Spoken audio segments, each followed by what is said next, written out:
If you're doing the 5+1 pathway to become a fully registered psychologist, then during your internship year, you will need to complete a total of 4 case reports, and 2 of these will need to be submitted to Aphra. So when it comes to writing up your case reports, I don't think it's a good idea to write them in sequential order, and this is something that I really wish that I knew when I was writing mine up. For a little bit of context, I did the 4+2 pathway and I had to submit 4 case reports to Aphra.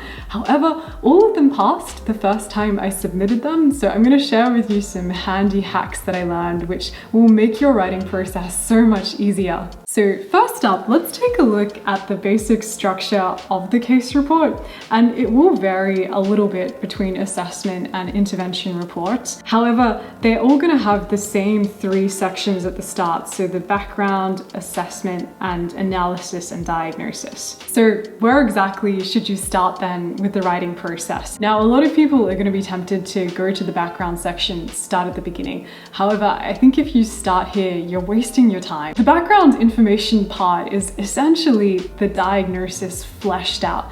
And if you begin here without a thorough understanding of the diagnosis itself, it's going to make it kind of murky and harder for you to write a really compelling case. So my 2 cents of wisdom would be to begin with section C. So that's the analysis and diagnosis section, specifically the evidence-based part and the diagnosis. I would also argue that the diagnosis is one of the most important parts of your case report, so you really want to nail this. So when you've picked your client that you're going to write your case report on, start by pulling out the DSM, going through the criteria, and making sure that your presentation fits this diagnosis. Also, check out the differential diagnosis section of the DSM for ideas of symptoms that could suggest your client might have something else. You need to keep in mind that the marker will be wanting to see your critical thinking skills, so you're going to want to show them the evidence for and against. All right, this next part is really important. So when you found a diagnosis that fits your client, the next thing you want to do is go to the evidence-based section of the report. My reasoning for this is that basically you want to have a really clear sense of what the evidence is that would warrant a diagnosis. Like, what are the common features and themes that would suggest this is likely the case that this person has, whatever the diagnosis is. As an example for this video, let's use generalized anxiety disorder. So when it comes to looking at the evidence for the disorder, obviously the DSM is a great place to start because it will have some really helpful background information there. Another helpful resource that I've found really useful during my internship as well is the Treatment Plans and Interventions for Depression and Anxiety Disorders textbook. So if I turn to the generalized anxiety disorder section part, it actually gives me background information about what GAD typically looks like, when it's likely to start, what factors can cause GAD. So that's the sort of evidence that you want to be understanding, pulling apart a little bit more, making some bullet point notes on. Something else that's really important for the evidence-based section is to get really clear on a model or theory that you're going to use to support your diagnosis. And that's another reason why I think investing in this textbook is a really good idea, because in the generalized anxiety disorder section, they actually talk about a few different models that support a diagnosis of GAD. So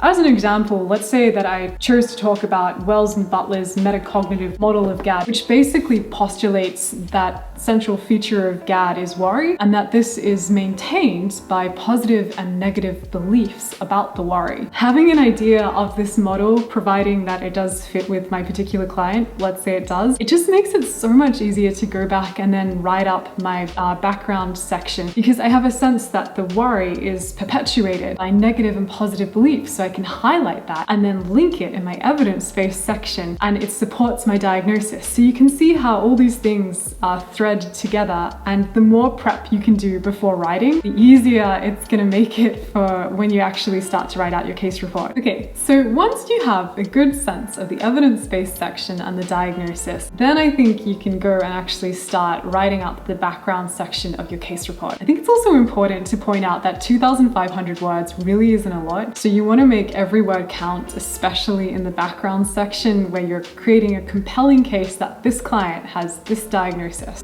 provided this fits your client, let's go back to my pretend client with generalized anxiety disorder, I might throw in a couple of herrings to suggest that they might have some symptoms of panic or some symptoms that suggest they're socially anxious. Only like 1 or 2 herrings. You don't want to overdo it. You really want to shine the spotlight on the fact that this client likely has GAD. But just a couple of things you can work with in your differential diagnosis to show those critical thinking skills. All right, so let's take a quick look at how I would typically structure my background section. So in the presenting problem part, in the first paragraph, I'll normally talk about what precipitates the problem, what does the presentation look like. Then in paragraph 2 and 3, I'll talk more about the perpetuating factors, protective factors, and also, what the problem looks like. Then finally, in the relevant history part of the case report, I will talk all about the predisposing information. And hopefully now you're getting a sense of how important doing the initial research is when you have a sense of the evidence and the diagnosis. It makes it so much easier to flesh out the predisposing information and the presenting problem. So once you have a basic draft of section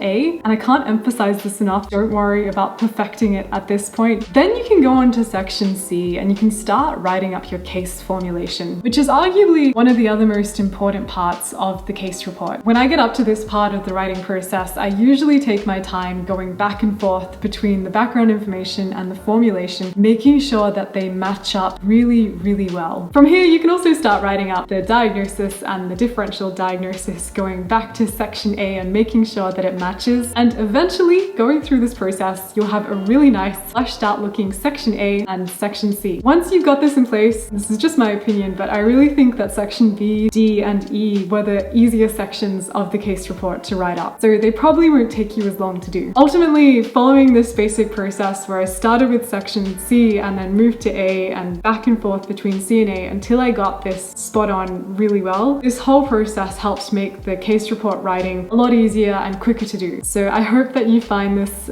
suggestion helpful. This video has just been a brief introduction into case report writing, and if you found it helpful or if you'd like me to make a more detailed video on case reports, then please do leave a comment and also give this video a thumbs up. I will hopefully see you in another video. Take good care of yourself and I'll talk to you later. Bye!